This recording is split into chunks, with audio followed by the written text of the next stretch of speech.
મેટ્રોની મુકાણને કારણે રાજમાર્ગના વેપારીઓની ધીરજ ખૂટી ગઈ છે, જેને લઈને વેપારીઓ દ્વારા વિરોધ પ્રદર્શન કરવામાં આવ્યું। મેટ્રો દ્વારા 19 મહિનાથી દુકાનોની આગળ બેરિકેડ મારી દેતા વેપાર ધંધા બંધ થયા છે, તેમજ વળતર પણ નહીં ચૂકવતા વેપારીઓની હાલત કફોડી બની।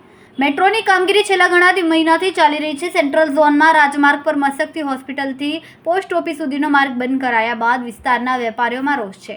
મેટ્રો કામગીરીને લઈને કમ્પાઉન્ડ વોલ અને વળતરના પ્રશ્નો બાબતે હજી કોઈ નિરાકરણ ન આવતા માર્ગ પર વર્ષોથી વેપાર ધંધા સાથે જોડાયેલા વેપારીઓ વિરોધ નોંધાવ્યો હતો।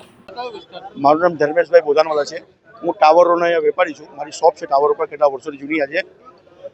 આ મેટ્રોના કારણે જે અમારો રસ્તો બંધ છે એનાથી અમને ઘણું નુકસાન થયું છે।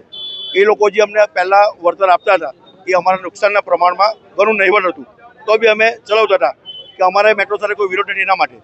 પણ અત્યારે એ લોકો જે 10 ફૂટનો રસ્તો આપવા માંગે છે એનાથી અમારું તંત્ર ઓર બગડી જવું અમને લાગે છે, કારણ કે કોઈ વાહન આવી શકે નહીં 10 ફૂટમાં, તો અમારો ધંધો કરવો કેવી રીતે?